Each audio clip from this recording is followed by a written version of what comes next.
Desire unlist লেখিকা সাবিলা সাবি পর্ব ১৯। বৃষ্টিতে ভিজে বুকে তীব্র ব্যথা অনুভব করেও জাভিয়ান কোনো মতে নিজেকে সামলে নিল। সে তখনও তানবীকে আলতো করে ধরেছিল। চোখ বন্ধ তানবীর, কান্না তখনও থামেনি, কিন্তু তার শরীরের বাঁধন আলগা হলো না। জাভিয়ান শান্ত, নিচু কিন্তু ধীরস্বরে বলল, চলো, এখানে থেকে তোমার ঠান্ডা লাগছে। এটা বলেই তানবীকে আর কোনো কথা বলার সুযোগ না দিয়েই অত্যন্ত যত্নে তানবীকে কোলে তুলে নিল জাভিয়ান। ভেজা কাদামাখা শরীর নিয়েই সে গাড়ির দিকে এগিয়ে গেল। জাভিয়ান তাকে গাড়ির সামনের সিটে বসিয়ে দিল। গাড়ি চলতে শুরু করলো। সারা পথ তানবী ছিল সম্পূর্ণ নিথর, যেন তার শরীর থেকে প্রাণশক্তি উধাও হয়ে গেছে। কোনো কথা নেই, কোনো কান্না নেই, এমনকি কোনো নড়াচড়াও নেই। সে শুধু জানালার বাইরে কাচের জমাট বাঁধা অন্ধকারের দিকে স্থির দৃষ্টিতে তাকিয়ে রইল। তার ভেতরে সমস্ত রাগ, ঘৃণায় এবং কষ্ট যেন এক গভীর হিমশীতল নীরবতায় পর্যবসিত হয়েছে। জাভিয়ান বারবার তাকে কিছু জিজ্ঞেস করতে চাইল, কিন্তু তানবীর সেই শূন্য দৃষ্টি দেখে তার মুখ দিয়ে একটি শব্দ বের হলো না। ভিলা অ্যাসপেরেঞ্জায় পৌঁছানোর পর জাভিয়ান নিজেই তানবীকে কোলে করে ভেতরে নিয়ে গেল। কাতারিনা এবং বাকি কর্মচারীরা তাদের এমন বিধ্বস্ত ও অপরিষ্কার অবস্থায় দেখে হতবাক হয়ে গেল। দ্রুত তানবীকে উষ্ণ পোশাক পরানোর ব্যবস্থা হলো এবং গরম কফি দেওয়া হলো। তারপর সেই ঝুম বৃষ্টির পর পেরিয়ে গেল দীর্ঘ ৩টি দিন। তানবীর কক্ষটি পরিণত হলো এক নিস্তব্ধ কারাগারে। ঘরের টেবিলে রাখা ছিল জাভিয়ানের আনা খাবার, দামি এবং যত্নের সঙ্গে সাজানো। জাভিয়ান নিজে যখন প্লেট হাতে নিয়ে এলো, তখন তানবী শুধু ঘরের এক কোণে জড়সড় হয়ে বসে রইল। সে খাবারের দিকে ফিরেও তাকালো না। জাভিয়ানের সমস্ত আদেশ দৃঢ়ভাবে নিষ্ক্রিয় তানবীর কাছে কোনো মূল্য পেল না। মনে হচ্ছিল সে ক্ষুধা বা শরীরের প্রয়োজন সব কিছুকেই যেন অস্বীকার করছে তার শোকের কাছে। জাভিয়ান বারবার তার কাছে আসতো, অনুশোচনা তার চোখে স্পষ্ট। সে যতবারই মাথা নিচু করে অনুতপ্ত হতে চাওয়ার চেষ্টা করল বা এলিনার সেই ভয়ঙ্কর সত্য সম্পর্কে কথা বলতে চাইল, তানবী শুধু একবার শূন্য পাথরের মতো চোখে তার দিকে তাকালো। সেই দৃষ্টিতে কোনো অভিযোগ ছিল না, কোনো রাগও ছিল না, ছিল কেবল এক অপ্রতিরোধ্য শূন্যতা যা জাভিয়ানের প্রতিটি শব্দকে গ্রাস করে ফেলেছিল। জাভিয়ান অনুভব করলো তার প্রতিটি বাক্য যেন একটি দেওয়ালের সাথে ধাক্কা খেয়ে ফিরে আসছে। তানবীর সেই নীরব স্থির উপস্থিতি জাভিয়ানের কাছে ছিল এক চরম মানসিক টর্চার। সে ঘরের এক কোণে এমনভাবে বসে থাকতো যেন জাভিয়ানের উপস্থিতি তার কাছে একটি অস্বস্তিকর নীরবতা মাত্র। জাভিয়ান এমন পরিস্থিতি কল্পনাও করেনি। সে তার সাথে ঝগড়া করলে, চিৎকার করলে বা প্রতিবাদ করলে নিয়ন্ত্রণ নিতে পারত, কিন্তু এই নিদারুণ নীরবতা, এই সম্পূর্ণ প্রত্যাখ্যান জাভিয়ানকে মানসিকভাবে বিধ্বস্ত করে তুলল। সে রাতভর বারান্দার এক কোণে দাঁড়িয়ে রইল।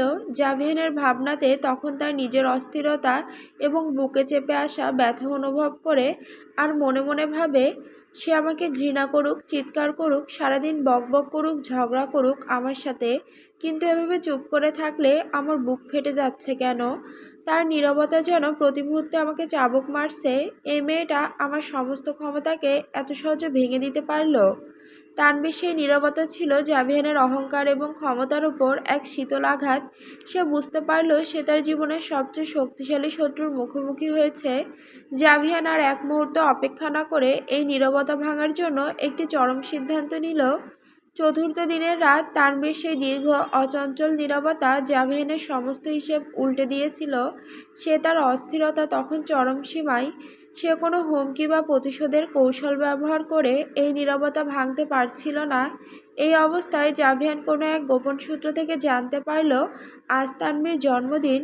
এই তথ্য তার কাছে এলো এক নতুন সুযোগ হিসেবে। নিজের সমস্ত শীতল যুক্তিকে ক্ষণিকের জন্য একপাশে রেখে জাভিয়ান এমন একটি পদক্ষেপ নিল যা ছিল তার সমস্ত কঠোর ব্যক্তিত্বের বাইরে, কারণ সে জানত শুধু কমলতাই এখন এই নীরবতার কঠিন দেওয়াল ভাঙতে পারবে। রাত তখন গভীর। জাভিয়ান হাতে একটি মাঝারি আকারের সুন্দর চকলেট কেক, একগুচ্ছ তাজা গোলাপ ফুল এবং যত্ন সহকারে মোড়ানো কিছু বিলাসবহুল উপহার নিয়ে ঘরের সামনে এসে দাঁড়ালো। সে দরজা খুলে ভেতরে প্রবেশ করলো। ঘরের মৃদু ল্যাম্পের আলোয় তানবী তখনও বিছানার এক কোণে জড়বস্তুর মতো বসেছিল। জাভিয়ান নিচু শান্ত কণ্ঠে সামান্য দ্বিধা ও উদ্বেগ নিয়ে বলল, happy birthday Mrs trauma. Thanvi হঠাৎ চমকে উঠল। সে জাভিয়ানের দিকে তাকালো। তার মনের ভেতর এক তীব্র প্রশ্ন জাগলো, ও তো জন্মদিনের কথা কাউকে বলেনি। জাভিয়ান কিভাবে জানলো? তার চোখে এক ঝলক কৌতূহল ফুটে উঠল। জাভিয়ান কেক, ফুল এবং উপহারগুলো টেবিলের উপর রাখলো। কেকের ওপর জ্বলন্ত মোমবাতিগুলো ঘরের আবছা অন্ধকারকে আরও আকর্ষণীয় করে তুলল। কেকের ওপরের মোমবাতির সেই উষ্ণ আলো যখন তানভীর চোখে পড়ল, তখন তার এতদিনকার জমে থাকা কঠিন নীরবতা মুহূর্তেই ভেঙে গেল। এই কেক, এই দিন, অসহ্য এক যন্ত্রণা তার বুক চিরে বেরিয়ে এলো। হাউমাউ করে কেঁদে উঠল তানভী। তার কান্নার তীব্রতা এমন ছিল যে সে মেঝেতে ধপ করে বসে পড়ল। তানভীর কান্নার কারণ তার মনে পড়ল তার জন্মদিনে সবসময় তার বোন এলিনা নিজের হাতে কেক তৈরি করত। সেই হাতে তৈরি কেকের স্বাদ, তার ঘ্রাণ এবং সেই নিঃস্বার্থ ভালোবাসার স্মৃতি এই মুহূর্তে তার কাছে এলিনার মৃত্যুর চরম সত্যকে আরও একবার জীবন্ত ও নির্মম করে তুলল। এই কেকটা তার জন্য ছিল ভালোবাসার প্রতীক, কিন্তু এখন সেটা হয়ে উঠল এলিনার শূন্যতার এক জ্বলন্ত প্রতীক। এলিনার স্মৃতির তীব্র আঘাতে তানভীর আবার একবার সম্পূর্ণ বিধ্বস্ত হলো। জাভিয়ানের আনা কেক, ফুল বা উপহার কোনো কিছুই তার কাছে গুরুত্বপূর্ণ ছিল না। সে শুধু তার বোনকে হারানোর সেই নিদারুণ স্মৃতিতেই ডুবে গেল। তানভীর কান্না জাভিয়ানের হৃদয়ে আবারও সেই তীব্র পরিচিত ব্যথা ফিরিয়ে আনলো। সে বুঝতে পারল এই আবেগের কাছে তার সব ক্ষমতা তুচ্ছ। তানভীর তীব্র কান্নায় জাভিয়ান আর নিজেকে দূরে রাখতে পারল না। তৎক্ষণাৎ সে দ্রুত এগিয়ে এসে মেঝেতে বসে পড়ল এবং তানভীরকে পরম যত্নে বুকে জড়িয়ে ধরল। তার এই আলতো ছোঁয়া ছিল যন্ত্রণাক্লিষ্ট, ক্ষমাপ্রার্থী ও নীরব সান্ত্বনাকারী। জাভিয়ান নিচু, শান্ত এবং গভীর অনুতপ্ত কণ্ঠে বলল, আমি জানি তুমি অনেক বেশি কষ্ট পাচ্ছ। সরি। এখন শান্ত হও প্লিজ। জাভিয়ান তাকে কিছুক্ষণ ধরে সান্ত্বনা দিল।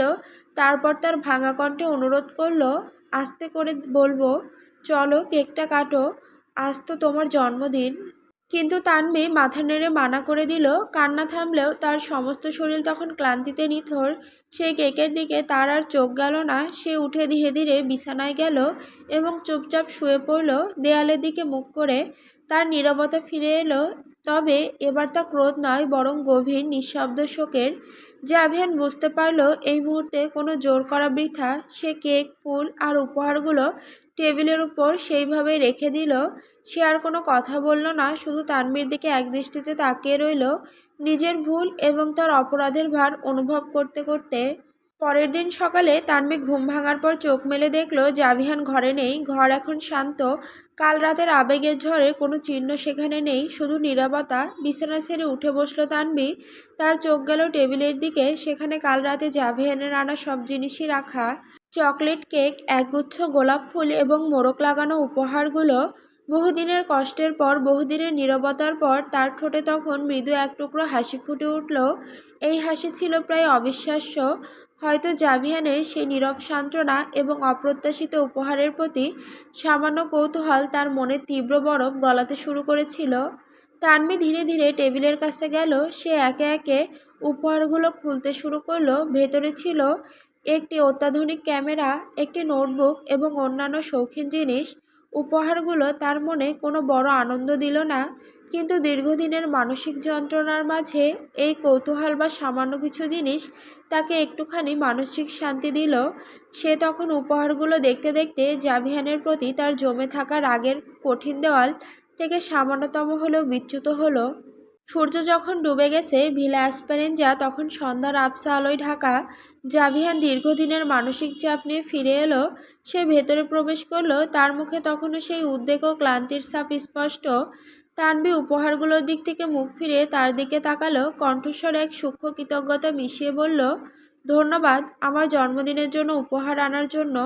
জাভিয়ানের চোখে একরাশ স্বস্তি নেমে এলো। মনে হলো সে চরম বিপদ থেকে মুক্তি পেল। এই কঠিন নীরবতা অবশেষে ভাঙল। জাভিয়ান আলতো হাসি দিয়ে বলল, ফাইনালি কথা বললে। উফ, আমি তো সত্যি ভয় পেয়ে গিয়েছিলাম। ভেবেছিলাম এই ননস্টপ রেডিও বোধহয় একেবারে ড্যামেজ হয়ে গেছে, আর কখনো বাজবে না। মুহূর্তেই সেই স্বস্তি কেটে গেল। তানভী এবার কোনো উত্তর না দিয়ে তার চোখের অনুসন্ধানীয় তীক্ষ্ণ দৃষ্টি নিবদ্ধ করল। তানভী আচমকা কঠিন ও সরাসরি প্রশ্ন করে বসল, কিন্তু আপনি সেদিন দুপুরে রাস্তার পাশে কবরস্থানে কেন গিয়েছিলেন? তানভীর সে অপ্রত্যাশিত প্রশ্নে জাভিয়ানের স্থির মুখের পেশিগুলো যেন সামান্য কেঁপে উঠল। সে অপ্রস্তুত ছিল। কবরস্থানের সেই রহস্যময় স্থানটি এভাবে প্রকাশ্যে আসবে তা সে ভাবেনি। জাভিয়ান এক মুহূর্ত নীরব রইল। তানভীর চোখে তখন জবাব জানার তীব্র অপেক্ষা। জাভিয়ানের সাথে সাথেই নিজের সমস্ত দুর্বলতা ঢেকে ফেলল। তার চোখে ফিরে এলো সেই পুরনো শীতল নিয়ন্ত্রণকারী দৃষ্টি। সে তখন আরও নিচু স্বরে কিন্তু তীক্ষ্ণ চরম রূঢ়তা মিশিয়ে বলল, এটা আমার অত্যন্ত personal matter, none of your business. তোমার এতে নাক গলানোর কোনো দরকার নেই। আর লিসেন, ভবিষ্যতে আমাকে কি প্রশ্ন করবে সেই লিমিট মনে রাখবে। জাভিয়ানের এই রূঢ় ছুরির ফলার মতো প্রত্যাখ্যান তানভীর কাছে একটি নির্মম আঘাত হয়ে এলো। তার মুখটা তৎক্ষণাৎ ফ্যাকাশে হয়ে গেল। সে বুঝল সে ভুল ভেবেছিল। ভুল ছিল তার সেই মৃদু হাসি এবং কৃতজ্ঞতা। সে ভেবেছিল তাকে থাপ্পড় মারা আর আলিঙ্গনের সেই চরম মুহূর্তের পর জাভিয়ান হয়তো তাকে অত্যন্ত সামান্য হলেও নিজের মানুষ ভাবতে শুরু করেছে। কিন্তু এই কঠোর জবাব প্রমাণ করল সে জাভিয়ানের কাছে একজন বন্দি মাত্র। এখনও সে বাইরের লোকই রয়ে গেছে। তার হৃদয়ের কোনো কোণে তানভীর ঠাঁই নেই। তার ব্যক্তিগত জীবনে তানভীর কোনো অধিকার নেই। এই নির্মম সত্য উপলব্ধি করে তানভীর মনের মধ্যে তীব্র কষ্ট ও ক্ষোভের আগুন জ্বলে উঠল। নিজের বোকামি ও সেই বৃথা আসার জন্য তার ক্ষোভ হলো। সে দ্রুত চোখ সরিয়ে নিল। তার ভেতরে সেই প্রচণ্ড ক্রোধ, জাভিয়ানের চোখে ধরা না পড়ার প্রয়াস। সন্ধ্যায় ভিলা অ্যাসপারেঞ্জা থেকে বেরিয়ে এসে লুসিয়া তার ইউনিভার্সিটি দে লা পাজের ক্যাম্পাসের কাছে একটি পাথরের বেঞ্চে তার বান্ধবী মার্তার সাথে বসেছিল, হাতে কফির কাপ। সে তখন মিউজিক ইন্ডাস্ট্রির ভবিষ্যৎ নিয়ে আলোচনায় মগ্ন। ঠিক সেই সময় লুসিয়া জানতে পারল তার বয়ফ্রেন্ড আলেকান্দ্রো, যার রেকর্ডিং ডেডলাইনের জন্য সে এত তাড়া দেখাচ্ছিল, অন্য একটি মেয়েকে দিয়ে তার সেই কাঙ্ক্ষিত মিউজিক রেকর্ডিং শেষ করেছে। শুধু তাই নয়, সে শুনেছে আলেকান্দ্রো এখন সেই মেয়েটার সাথে খুবই ঘনিষ্ঠ। লুসিয়া মুহূর্তের জন্য হতাশ হলো না, বরং তার ঠোঁটে এক শীতল হাসি ফুটে উঠল। লুসিয়া মনে মনে স্বস্তি ও নির্লিপ্তির সঙ্গে ভাবল, ভালোই হলো, এমনিতেও আমি তোকে শুধু মিউজিকের সিঁড়ি হিসেবেই ব্যবহার করছিলাম। যেহেতু তুই অন্য কারো পাল্লায় পড়েছিস, আমার আর সরে যেতে কোনো অসুবিধা নেই। আমার সময় বাঁচল। লুসিয়া নির্লিপ্তভাবে নিজের সুবিধা অসুবিধা বিচার করে নিল। কিন্তু ঘটনা অন্য বিপত্তি নিয়ে এলো। লুসিয়া যখন বান্ধবীর সাথে হাসি ঠাট্টায় মগ্ন, তখনই তীব্র ব্রেকের শব্দ করে একটি কালো স্পোর্টস কার তাদের সামনে এসে থামল। গাড়ি থেকে নেমে এলো আলেকান্দ্রো। তার মুখে রাগের স্পষ্ট ছাপ। সে সোজাসুজি লুসিয়ার সামনে এসে দাঁড়ালো। আলেকান্দ্রো কঠোর স্বরে আদেশ করল, গাড়িতে বসো এক্ষুনি। লুসিয়া অবাক হলো। তার নির্লিপ্ততা তখন রাগে পরিণত হলো। সে কঠিন কণ্ঠে বলল, আমি তোমার সাথে কোথাও যাব না, আমার কাজ শেষ। আলেকান্দ্রো আর কোনো কথা বলল না। সে হঠাৎ করে লুসিয়ার হাত ধরে টেনে হিঁচড়ে তাকে গাড়ির দিকে নিয়ে যেতে লাগলো। লুসিয়ার বান্ধবী মার্তা হতভম্ব হয়ে ঘটনাটি দেখছিল। সে কোনো বাধা দেয়নি, কারণ সে ভেবেছিল ওরা তো বয়ফ্রেন্ড গার্লফ্রেন্ড, হয়তো লুসিয়া কোনো কারণে অভিমান করেছে আর আলেকান্দ্রো মান ভাঙাতে জোর করছে। বন্ধুর ভুল বোঝার সুযোগ নিয়ে আলেকান্দ্রো দ্রুত লুসিয়াকে জোর করে গাড়িতে বসিয়ে দরজা বন্ধ করে দিল এবং তীব্র গতিতে ক্যাম্পাস ছেড়ে বেরিয়ে গেল। লুসিয়া আবার অপহৃত হলো, কিন্তু এবার জাভিয়ানের কোনো শত্রুর হাতে নয়, বরং নিজেরই তৈরি করা প্রতারণার জালে। আলেকান্দ্রো ক্যাম্পাস থেকে একটু দূরে স্থানে গাড়ি থামালো। গাড়ি থামতেই লুসিয়া দ্রুত কথা শুরু করলো।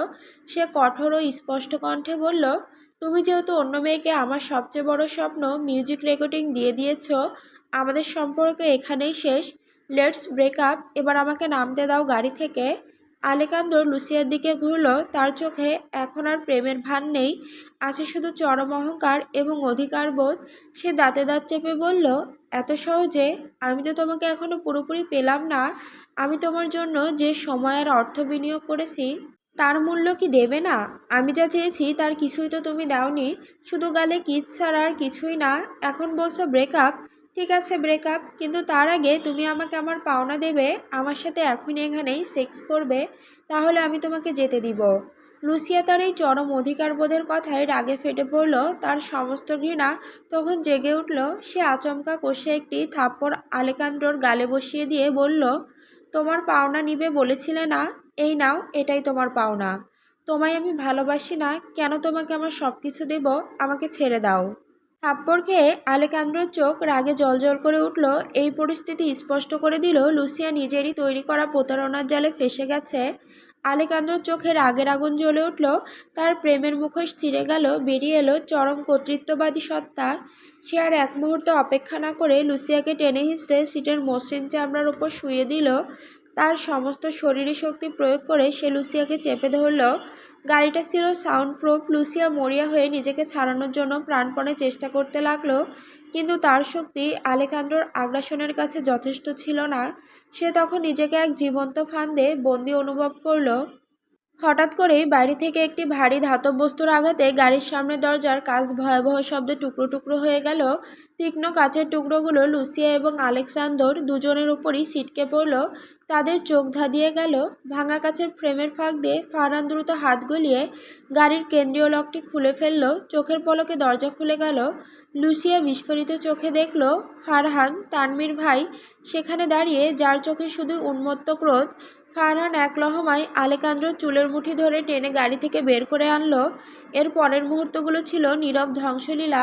ফারহান কোনো কথা বলল না। সে দাঁতে দাঁত চেপেই ইচ্ছেমতো আঘাত করতে লাগলো। সেই আক্রমণ ছিল বন্য, অপ্রতিরোধ্য, যেন সে আলেকান্দ্রকে নয়, নিজের জীবনে জমে থাকা সমস্ত হতাশা ও ক্রোধকে মারছে। ছেলেটি প্রতিরোধ করার সামান্য সুযোগও পেল না এবং কিছুক্ষণের মধ্যেই কাদার ওপর অচেতন হয়ে পড়ল। মনে হলো যেন সে আর বাঁচবে না। দৃশ্যটির চরম হিংস্রতা দেখে লুসিয়া ভয় পেয়ে গেল। সে নিজেকে মুক্ত করে দ্রুত গাড়ির বাইরে এলো। সে ভয়ে উদ্বেগে চিৎকার করে বলল, আরে তুমি কি করছো? থামো, এ তো মরে যাচ্ছে। লুসিয়া তখন মরিয়া হয়ে ফারহানের দিকে এগিয়ে গেল এবং তাকে টেনে ধরে মাঠ থামানোর চেষ্টা করলো আর আর্তনাদ করে বলল, প্লিজ থামো, এখনই পুলিশ চলে আসবে, আমাদের চলে যেতে হবে এখান থেকে। লুসিয়ার কথায় সম্বিত ফিরে পেয়ে ফারহান একটা চূড়ান্ত ধাক্কা দিয়ে ছেলেটিকে ফেলে দিল এবং সঙ্গে সঙ্গে লুসিয়া তাকে নিয়ে দ্রুত এলাকা ছেড়ে সরে গেল। পেছনে পড়ে রইল ভাঙা গাড়ি আর অচেতন গুরুতর আহত একটি শরীর। আলেকান্দ্রকে প্রায় মরার মতো ফেলে রেখে লুসিয়া ফারহানকে নিয়ে কিছুটা দূরে এসে হাঁপাতে হাঁপাতে থামল। গভীর রাতের অন্ধকারে দুজনেই তখন রাস্তার ধারে দাঁড়িয়ে। লুসিয়া ভয়, রাগ এবং শারীরিক কষ্টে কাঁপছিল। ফারহান কষ্টে শ্বাস নিতে নিতে দ্রুত কণ্ঠে বলল, পুলিশ যদি আসেও উল্টোই ছেলেই ফাঁসবে। ও তোমাকে এক মুহূর্ত থেমে ও তোমার ওপর জোর খাটাতে চেয়েছিল। লুসিয়া আতঙ্কিত ও তীব্র হতাশায় বলল, আরে তুমি কি বলছো? আলেকান্দ্রোর বাবা মেক্সিকোর একজন ভয়ঙ্কর ক্ষমতাশালী শিল্পপতি। পুলিশ ওর কথা শুনবে। ফারহান তখন তাচ্ছিল্যের হাসি হেসে নিজের শক্তি স্মরণ করিয়ে দিয়ে বলল, তাতে কি, তোমার বাবা ভাইও তো কম নয়। লুসিয়ার চোখে এক তীব্র করুণা হতাশা নেমে এলো। সে কঠিন ও বিষণ্ণ কণ্ঠস্বরে তিক্ততা নিয়ে স্পষ্ট করে বলল, আমার ভাই জাভিয়ান অ্যামিলিও চৌধুরী, সে তো আমাকে মেরেই ফেলতে বলেছিল তোমাকে। সে আমার হয়ে কিছুই করবে না। ফারহান নীরব রইল। লুসিয়ার এই চরম পারিবারিক সত্যের স্বীকারোক্তি তাদের সম্পর্কের জটিলতা প্রকাশ করল। লুসিয়া তখন হঠাৎ অন্যদিকে মনোযোগ দিল। তারপর বিস্ময়ের সঙ্গে ফারহানের দিকে ঘুরে বলল, তুমি তুমি এখানে কেন? আর তুমি কিভাবে জানলে আমি এখানে? ফারহান গম্ভীর হয়ে পকেট থেকে একটি ছোট মোড়ক বের করে বলল, আমি তোমাকেই খুঁজছিলাম, কারণ আজ আমার বোন তানভীর বার্থডে। আমি তোমার কাছে ওর জন্য একটা উপহার দিতে চাই। লুসিয়া অবাক হলো। ফারহান এমন একজন বিদ্রোহী ভাই এত ঝুঁকি নিয়ে এত বড় একটা সংঘাতের জন্ম দিয়ে এখানে এসেছেন শুধুমাত্র তার বোনের জন্মদিনের উপহার পৌঁছে দিতে। লুসিয়া সেই রহস্যময় ছোট উপহারটির দিকে তাকালো। বুঝতে পারল এই ভাই বোনের জটিল সম্পর্কের জালেও ভালোবাসা কতটা প্রখর। হঠাৎ লুসিয়ার চিন্তা হলো তাকে বাড়ি ফিরতে হবে, কিন্তু তার ফোন তখন বন্ধ, তার গাড়িও সঙ্গে নেই। লুসিয়া হাত বাড়িয়ে বলল, তোমার ফোনটা দাও, একটা উবার কল করি। ফারহানের কণ্ঠস্বরে কোনো পরিবর্তন নেই, কিন্তু চোখ স্থির করে বলল, চলো, আমি তোমাকে পৌঁছে দিই বাড়িতে। লুসিয়া ভ্রুকুচকে তাকালো। ফারহানের এই হঠাৎ যত্ন নেওয়া তার কাছে অস্বাভাবিক লাগলো। সে বিদ্রূপের সুরে বলল, বা আমার প্রতি এত কেয়ার হঠাৎ? ফারহান মাথা নেড়ে বলল, তোমার প্রতি নয়, ওই উপহারটার প্রতি। যদি বাই এনি চান্স তুমি উপহারটা গাড়িতে ফেলে রাখো, তাই। লুসিয়া সামান্য লজ্জিত হলেও কিছু বলল না। ফারহানের এই শীতল জবাব তার আবেগকে আবারও দূরে ঠেলে দিল। তারা দুজনে হাঁটা শুরু করলো। লুসিয়া চারপাশ দেখতে দেখতে বলল, কোথায় যাচ্ছি আমরা? আর তোমার গাড়ি কোথায়? ফারহান আকাশের দিকে তাকিয়ে বলল, আমার গাড়ি নেই এখানে, আর বাইক আছে, সেটা হোটেলে রেখে এসেছি। লুসিয়া অবাক হয়ে জিজ্ঞেস করলো, তাহলে আমাকে পৌঁছে দেবে কি করে? ফারহান স্বাভাবিকভাবে জবাব দিল, বাসে করে। লুসিয়া যেন আকাশ থেকে পড়ল। মেক্সিকোর বাসে চড়া তার কাছে ছিল অকল্পনীয়। সে জীবনেও বাসে চড়েনি, আর বাসের ভিড় বা গন্ধ তার একদম অপছন্দ। তবে নিরুপায়, রাতে এত সহজে অন্য কোনো পরিবহন পাওয়া কঠিন, তাই বাধ্যতামূলকভাবে সে ফারহানের সাথে বাসে উঠে পড়ল। বাসে ছিল অতিরিক্ত ভিড়, কারণ এখন অফিস ছুটির সময় দাঁড়ানোর সামান্য জায়গাটুকুও নেই। তারা দুজন বাসের পেছনের দিকে জানালার পাশে কোনো মতে দাঁড়িয়ে রইল। ভিড়ের ঠেলায় লুসিয়া ক্রমাগত অস্বস্তি বোধ করছিল। সে যে পোশাকে ছিল তা ছিল সন্ধ্যার আড্ডার জন্য উপযুক্ত, কিন্তু এই বাসের ভিড়ে তা একেবারেই বেমানান। তার নাভি এবং বুকের অংশ কিছুটা দেখা যাচ্ছিল। লুসিয়া নিজেকে গুটিয়ে নেওয়ার চেষ্টা করছিল। হঠাৎই ফারহান অত্যন্ত সতর্কতার সাথে লুসিয়ার দুই পাশে জানালার কাচের ওপর দুই হাত রাখলো। লুসিয়া রইল ফারহানের দুই হাতের মাঝখানে। ফারহান তাকে বাইরের ভিড় থেকে রক্ষা করার জন্য এক অদৃষ্ট বেষ্টনী তৈরি করেছে। লুসিয়া আরও অস্বস্তি ফিল করলো। ফারহান এক মুহূর্ত লুসিয়ার পোশাকের দিকে তাকালো, তারপর দ্রুত চোখ নামিয়ে নিল। সে কিছু না বলে নিজের গায়ের জ্যাকেটটা খুলে লুসিয়ার বুকের উপর দিয়ে দিল এবং অন্যদিকে মুখ ঘুরিয়ে রইল। এই অপ্রত্যাশিত যত্ন লুসিয়াকে স্তব্ধ করে দিল। এরপর কয়েকবার বাসের ঝাঁকিতে ফারহান লুসিয়ার ওপর পড়ে গেল। তাদের শরীর একদম কাছে চলে এলো। একবার ঝাঁকুনিতে তাদের মুখ একদম কাছে চলে এলো। তাদের নিঃশ্বাস প্রায় এক হয়ে যাচ্ছিল।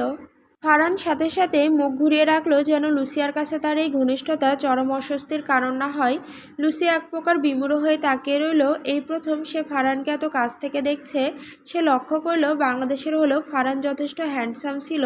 তার চোখের গভীরতা এবং মুখের কাঠিন্য লুসিয়াকে এক নতুনভাবে আকর্ষণ করছিল।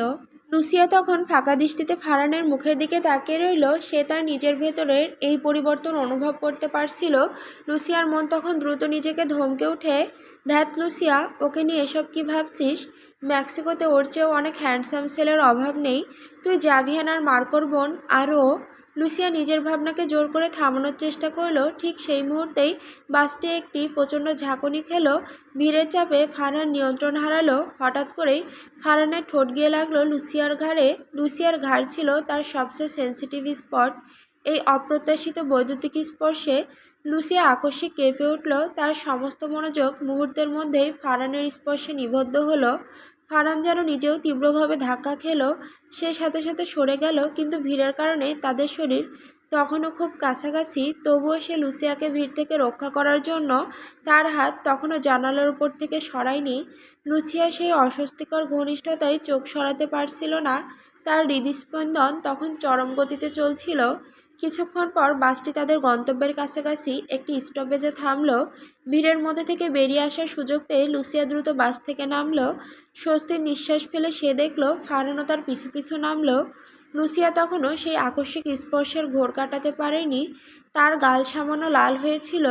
সে অন্যদিকে তাকিয়ে নিজেকে স্বাভাবিক করার চেষ্টা করল। ফারহান একটু দূরত্ব বজায় রেখে শান্ত কণ্ঠে বলল, এখান থেকে তোমার বাড়ি কাছাকাছি। লুসিয়া মাথা নাড়ল। কথা বলার জন্য সে সঠিক শব্দ খুঁজে পাচ্ছিল না। সে নিচু কণ্ঠে বলল, থ্যাঙ্কস। তুমি না থাকলে কি হতো জানি না। ফারহান তাড়াতাড়ি কথাবার্তা শেষ করে দিতে চাইল, ঠিক আছে, এখন আমি চলি। ফারহান যখন অন্যদিকে হাঁটা শুরু করলো, তখন হঠাৎ ঘুরে দাঁড়িয়ে লুসিয়াকে মনে করিয়ে দিল তার আসল উদ্দেশ্য। তার কণ্ঠস্বরে আর কোনো আবেগ নেই, শুধু দায়িত্বের সুর নিয়েই বলল, আর শোনো, উপহারটা তানবিকে ওটা অবশ্যই দিও, ভুলে যেও না যেন।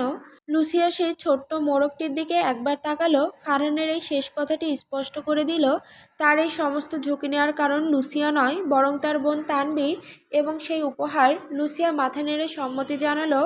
ফারহান আর এক মুহূর্তও না দাঁড়িয়ে দ্রুত ভিড়ের মধ্যে মিশে গেল।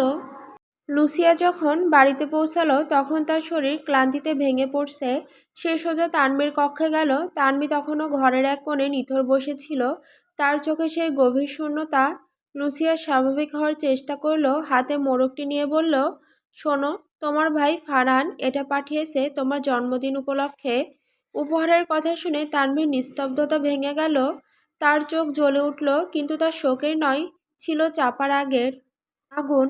তানবীর কণ্ঠস্বরে তীব্র ঘৃণা ও কাঠিন্যতা ছিল। ফারহান, ভাই তোমার হাত দিয়ে আমার জন্য উপহার পাঠিয়েছে? বলেই তানবী বিছানা থেকে উঠে এলো। সে এক মুহূর্ত উপহারটির দিকে তাকালো, যেন সেটি কোনো বিষাক্ত বস্তু। তানবী উন্মত্তের মতো মোড়কটি লুসিয়ার হাত থেকে টেনে নিয়ে বলল, তার সাহস কি করে হয় আমাকে উপহার পাঠানোর? তার পাপের জন্যই আমার বোনটা মরেছে। তার কোনো অধিকার নেই আমাকে কিছু দেওয়ার। এই কথা বলেই তানভী উপহারটি ছুঁড়ে ফেলে দিল। মোড়কটি দেওয়ালে আঘাত খেয়ে মেঝেতে পড়ল। তানভি চিৎকার করে প্রতিটি শব্দে তীব্র আক্রোশ নিয়ে বলল, যদি আমার ভাইয়ের সাথে তোমার আবার দেখা হয় তাকে জানিয়ে দিও আমি উপহার ফেলে দিয়েছি, তার কোনো কিছুই আমি নেব না। রাগ ও ক্ষোভে কাঁপতে কাঁপতে তানভি দ্রুত ঘর ছেড়ে বেরিয়ে গেল। লুসিয়াকে আর কোনো কথা বলার সুযোগ না দিয়ে লুসিয়া বিমূঢ়ের মতো দাঁড়িয়ে রইল। তানভি চলে যাওয়ার পর লুসিয়া দীর্ঘশ্বাস ফেলল। সে মেঝেতে পড়ে থাকা উপহারটি কুড়িয়ে নিল। সে বুঝল এই ভাই বোনের সম্পর্ক কত গভীর, ক্ষত আর ঘৃণার উপর দাঁড়িয়ে আছে। উপহারটি হাতে নিয়েই সে নিজের রুমে চলে গেল। কক্ষে ঢুকে লুসিয়া প্রথমে ফারহানের দেওয়া জ্যাকেটটা খুলে বিছানায় রাখলো। এরপর সে যত্ন করে উপহারটি খুলল। ভেতরে ছিল একটি অত্যন্ত সুন্দর সূক্ষ্ম কারুকার্যের লকেট। লকেটের নকশাটি ছিল প্রাচীন মেক্সিকান ধাঁচের, যা তার ব্যক্তিত্বের সাথে মানানসই। লুসিয়া লকেটটা মুগ্ধ হয়ে দেখতে লাগলো। সে তার সমস্ত মনোযোগ লকেটের রূপে নিবিষ্ট করল, কিন্তু তার মস্তিষ্ক তখন অন্য পথে হাঁটছিল। হঠাৎ তার মনে একটি স্বেচ্ছাচারী ফ্যান্টাসি এলো। সে দেখল ফারহান তার পেছনে দাঁড়িয়ে তার শক্ত হাতে লকেটটি ধরে লুসিয়ার গলায় পরিয়ে দিচ্ছে। তার ঘাড়ের সেই স্পর্শ, বাসের ভেতরে সেই ঘনিষ্ঠতা, সবকিছু যেন এই ফ্যান্টাসির মাধ্যমে আবার ফিরে এলো। পরক্ষণেই লুসিয়ার মন সাথে সাথে নিজেকে ধমকে উঠল, ধ্যাত লুসিয়া, কী সব আবোল তাবোল ভাবছিস, এসব তোর সাথে যায় না। নিজের দুর্বলতার উপর ক্ষোভ হলো তার। সে দ্রুত নিজেকে সামলে নিল এবং পাশের টেবিলের ড্রয়ার খুলে লকেটটি সেখানে রেখে দিল। তারপর ক্লান্ত শরীরে বিছানায় শুয়ে পড়ল। শুয়ে পড়ার পরেও তার চোখ বারবার যাচ্ছিল বিছানার ওপর রাখা ফারহানের জ্যাকেটের দিকে। শেষ পর্যন্ত সে আর নিজেকে আটকাতে পারল না। লুসিয়া উঠে বসলো, জ্যাকেটটা হাতে নিল। জ্যাকেটের মধ্যে তখনও ফারহানের গায়ের মৃদু ঘ্রাণ লেগেছিল। লুসিয়া সেই জ্যাকেটটা নিজের বুকের উপর শক্ত করে ধরে রাখলো, যেন সেই উষ্ণতার মধ্যেই সে নিজের সব দ্বিধা এবং অস্থিরতা থেকে মুক্তি পাবে। সেই জ্যাকেটের উষ্ণতা নিয়েই লুসিয়া ধীরে ধীরে ঘুমের গভীরে তলিয়ে গেল। পরের দিন সকালে তানভীর সেই নীরবতা ভাঙার পর এটি ছিল তাদের প্রথম স্বাভাবিক কথোপকথন। জাভিয়ান ঘরের দরজায় দাঁড়িয়ে কণ্ঠে স্বাভাবিক কর্তৃত্ব নিয়ে বলল, তৈরি হয়ে নাও, আজ বিকেলে আমাদের একটা জরুরি অনুষ্ঠানে যেতে হবে। তানভি কিছুটা অবাক হলো। গত কয়েকদিনের মানসিক ঝড়ঝাপটার পর এই ধরনের অনুরোধ অপ্রত্যাশিত ছিল। তানভি আস্তে করে জিজ্ঞেস করল, কিসের অনুষ্ঠান? জাভিয়ান সংক্ষিপ্তভাবে উত্তর দিল, গেলেই দেখতে পাবে, তৈরি হতে বেশি দেরি করো না। তানভি সিদ্ধান্ত নিল জাভিয়ানের উদ্দেশ্য যাই হোক না কেন নিজেকে আর গুটিয়ে রাখবে না। সে তার আলমারির সবচেয়ে সুন্দর শাড়িটি বেছে নিল। কাজ করা একটি সোনালি রঙের শাড়ি, যা মেক্সিকোর ফ্যাশনের মাঝেও নজর কাড়বে। হালকা গহনা এবং তার স্বাভাবিক রূপের উজ্জ্বলতা দিয়ে সে নিজেকে প্রস্তুত করল। জাভিয়ানও তখন ইতালীয় স্যুট পরিহিত, তার ব্যক্তিত্বে সেই একই কঠোরতা। বিকেলে তারা সেখানে পৌঁছালো। সেই পরিবেশ ছিল চোখ ধাঁধানো। ফাতিমা যেহেতু মিস ইউনিভার্স 2025-এর মুকুট জিতেছেন, যা ব্যাংককে অনুষ্ঠিত হয়েছিল, তাই এটি ছিল মিস মেক্সিকো ফাতিমার গ্র্যান্ড সেলিব্রেশন ও সংবর্ধনা অনুষ্ঠান। হল ভর্তি অভিজাত দর্শক, ঝলমলে আলো এবং ক্যামেরার ফ্ল্যাশ। অনুষ্ঠান যখন শেষ হলো, চারিদিকে তখন করতালি আর উচ্ছ্বাস। দীর্ঘ লাস্যময়ী এবং সদ্য বিশ্বসেরার মুকুট পরিহিতা ফাতিমা তখন সকলের আকর্ষণের কেন্দ্রবিন্দু। অনুষ্ঠানের পর ককটেল আওয়ার চলছিল। জাভিয়ান এবং তানভি এক কোণে দাঁড়িয়েছিল। এমন সময় লম্বা, লাস্যময়ী এবং সদ্য মুকুট পরিহিতা ফাতিমা এগিয়ে এলো। ফাতিমা তখন উজ্জ্বল হাসি নিয়ে বলল, জাভিয়ান, অনেকদিন পর তোমাকে দেখে ভালো লাগলো। জাভিয়ান তখন ফাতিমার সঙ্গে হাত মেলালো, মুখে সংক্ষিপ্ত কিন্তু আন্তরিক হাসি নিয়ে বলল, অভিনন্দন ফাতিমা, জানতাম তুমি জিতবে। ফাতিমার বাবা এবং জাভিয়ানের বাবা দীর্ঘদিনের বিজনেস পার্টনার। তাদের মধ্যে ছিল সেই পারিবারিক ঘনিষ্ঠতা যা মেক্সিকোর উচ্চবিত্ত সমাজে স্বাভাবিক। তাদের এই সহজ মেলামেশা এবং ফাতিমার সেই তীব্র সৌন্দর্য, সবকিছুই তানভীর চোখে পড়ছিল। জাভিয়ান যখন ফাতিমার দিকে তাকিয়ে হাসছিল এবং তাকে অভিনন্দন জানাচ্ছিল, তখন তানভীর ভেতরে এক অচেনা জ্বালা শুরু হলো। সে ফাতিমার সৌন্দর্যকে অস্বীকার করতে পারছিল না। আর জাভিয়ানের চোখে ফাতিমার প্রতি সেই স্বাভাবিক প্রশংসা দেখে তার হৃদয়ে তীব্র ঈর্ষা অনুভব করল। তানভী অবাক হয়ে মনে মনে ভাবল, আমি তো তাকে ভালোবাসি না, তাহলে কেন এই অন্য মেয়ের সঙ্গে ওর স্বাভাবিক মেলামেশা আমার এত খারাপ লাগছে? তানভীর সেই ঈর্ষা ছিল সম্পূর্ণ অপ্রত্যাশিত, যা তার ঘৃণা আর ভালোবাসার মাঝে এক নতুন সংঘাতের জন্ম দিল। তানভীর হৃদয়ে তীব্র ঈর্ষার এক শীতল স্রোত বইতে শুরু করলো। তানভীর মন ভেতর থেকে দগ্ধ হয়ে বলল, নির্ঘাত এই মিস ইউনিভার্সের সাথেও এর আগে ওর ওসব সম্পর্ক ছিল বা এখন হবে। জাভিয়ান তো একটা প্লে বয়, ও নিজের জীবনে নারীকে শুধু ব্যবহার করতে জানে। আমি কি করে ভুলে গেলাম যে ওকে ঘৃণা করা আমার একমাত্র কাজ। তানভি যখন নিজেকে এই ঘৃণা দিয়ে বোঝানোর চেষ্টা করছিল, জাভিয়ান তখন ফাতিমার দিক থেকে চোখ সরিয়ে তানভীর দিকে তাকালো। জাভিয়ান কণ্ঠে স্বাভাবিক ঔপচারিকতা নিয়ে বলল, ফাতিমা, ও হচ্ছে Tanvi, she is my wife. Fatima মুকুটের উজ্জ্বলতার মতো হাসল, তবে তানভীর প্রতি তার মনোযোগ ছিল খুবই কম। সে আলতো করে হাত না তুলে শুধু মাথা নেড়ে ইংরেজিতে সংক্ষিপ্ত সম্ভাষণ করল। ফাতিমা মিষ্টি হাসি এবং শীতল চোখে তাকিয়ে বলল, হ্যালো। তানভীর শুধু প্রত্যুত্তরে মাথা নাড়ল। ফাতিমার সেই অতি আদুরে হাই হ্যালো তানভীর কাছে মনে হলো এক চরম উপেক্ষা। সে বুঝতে পারল এই ঝলমলে সফল জগতে সে এবং জাভিয়ান দুজনেই সম্পূর্ণ ভিন্ন জগতের মানুষ। জাভিয়ানের পাশে দাঁড়িয়েও সে কেবল তার বাহিরের লোকই রয়ে গেল। ফাতিমা সেই অনুষ্ঠানের সম্ভাষণের পরই জাভিয়ানের দিকে কিছুটা ঝুঁকলো এবং মেক্সিকোর ভাষায় স্প্যানিশে কথা বলল। ফাতিমা জাভিয়ানের দিকে হেসে বলল, তোমার স্ত্রী আসলেই অনেক সুন্দর। জাভিয়ান ফাতিমার চোখের দিকে তাকিয়ে প্রত্যুত্তরে স্প্যানিশে উত্তর দিল, আমার স্ত্রী আমার চোখে মিস ইউনিভার্স। জিয়াভিয়ান এবং ফাতিমার মধ্যকার এই গোপন কথোপকথন এবং তাদের হাসি দেখে তানভীর ভেতরে থাকা ঈর্ষা আরও তীব্র হলো। তানভী তাদের একটি শব্দ বুঝতে পারল না, সে শুধু তাদের মুখের অভিব্যক্তি আর সে অপরিচিত ভাষা শুনতে পাচ্ছিল। তাদের এই একান্ত আলাপে সে সম্পূর্ণ বিচ্ছিন্ন অনুভব করল। তানভীর মনে হলো জাভিয়ান যেন উদ্দেশ্য প্রণোদিতভাবে তাকে তাদের জগৎ থেকে দূরে সরিয়ে রাখছে। সে আবারও নিশ্চিত হলো জাভিয়ানের পাশে সে কেবল একজন নীরব সাক্ষী মাত্র, তার জীবনের কোনো অংশীদার নয়। ফাতিমা এবং জাভিয়ানের সেই সংক্ষিপ্ত স্প্যানিশ কথোপকথনের পর তারা ককটেল লাউঞ্জের দিকে এগিয়ে গেল। সেখানে তাদের পরিচিত মেক্সিকোর আরও বেশ কিছু ধনী ও প্রভাবশালী মুখ উপস্থিত ছিল। এই ভিড়ের মাঝে একটি বিষয় সবার চোখে পড়ল, যা কেউ সহজে বিশ্বাস করতে পারছিল না। জাভিয়ানের হাতে ওয়াইনের গ্লাস নেই। জাভিয়ান তার সামাজিক বৃত্তে পরিচিত ছিল ওয়াইন বিশেষজ্ঞ হিসেবে। প্রতিটি সামাজিক বা ব্যবসায়িক যে কোনো পার্টিতে কেন প্রতিদিনই ওয়াইন ছিল তার ব্যক্তিত্বের অংশ, কিন্তু সেই রাতে সে শুধুমাত্র মিনারেল ওয়াটার আর নর্মাল জুস পান করছিল। তাদের পরিচিত দলের কেউই ব্যাপারটা সহজে মেনে নিতে পারল না। একজন আরেকজনের দিকে তাকিয়ে ফিসফিস করতে লাগলো। পরিচিত এক বন্ধু অবাক হয়ে ফিসফিস করে বলল, জাভিয়ান, আজ কি কোনো ড্রাই ডে নাকি? তোর হাতে ওয়াইন ছাড়া অন্য কিছু? তানভীর অবাক হয়ে জাভিয়ানের দিকে তাকালো। সে জানতো জাভিয়ান কখনোই ওয়াইন ছাড়া এমন অনুষ্ঠানে থাকবে না। জাভিয়ান নিজেও এই নীরব আলোচনার কেন্দ্রে থাকার বিষয়টি উপভোগ না করে পারল না। জাভিয়ান তার কণ্ঠে স্বাভাবিক কর্তৃত্ব কিন্তু চোখে এক শীতলতা নিয়ে তানভীর দিকে তাকিয়ে বলল, অবাক হচ্ছ কেন? আমাকে একটু পর গাড়ি ড্রাইভ করতে হবে তাই। জাভিয়ানের এই সামান্য অজুহাত তার পরিচিত সমাজে যথেষ্ট ছিল না, কারণ তারা জানতো তার ড্রাইভার আছে। জাভিয়ানের এই অস্বাভাবিক সংযম তাদের কাছে ছিল এক নীরব কৌতূহলের জন্মদাতা। তানভীর বুঝতে পারছিল জাভিয়ানের এই পরিবর্তন হয়তো তার সাম্প্রতিক মানসিক অস্থিরতারই ফল, যদিও সে এর কারণ জানে না। জাভিয়ানের এই রূঢ় নিয়ন্ত্রণ তার ভিতরে কোনো এক কঠিন সংকল্পের ইঙ্গিত দিচ্ছিল। মিস ইউনিভার্স অনুষ্ঠান শেষে ভিড় যখন হালকা হলো, জাভিয়ান গাড়িতে এসে বসলো। তানভি তখনও গাড়ির সিটে চুপচাপ বসেছিল। তার চোখে ছিল ফাতিমার প্রতি ঈর্ষা এবং জাভিয়ানের প্রতি নীরব ক্ষোভ, কিন্তু জাভিয়ানের মন তখন অন্য জায়গায়। জাভিয়ান ড্রাইভারকে ইশারা করলো এবং তার সেই অস্বাভাবিক সংযমের কথা ভাবলো যা অতিথিদের আলোচনার কেন্দ্রে ছিল। জাভিয়ান তখন স্টিয়ারিং হুইলে আলতো হাত রেখে মনে মনে ভাবলো, আজ সবাই অবাক হলো ওয়াইন ছাড়া জাভিয়ান। কিন্তু তারা কেউই জানতো না কদিন আগেই জরুরি মেডিকেল চেক আপ করিয়েছে জাভিয়ান। ডক্টর রিপোর্ট হাতে দিয়ে জানিয়ে দিয়েছে অতিরিক্ত ওয়াইন পানের কারণে তার লিভার এনজাইমে গুরুতর সমস্যা দেখা দিয়েছে।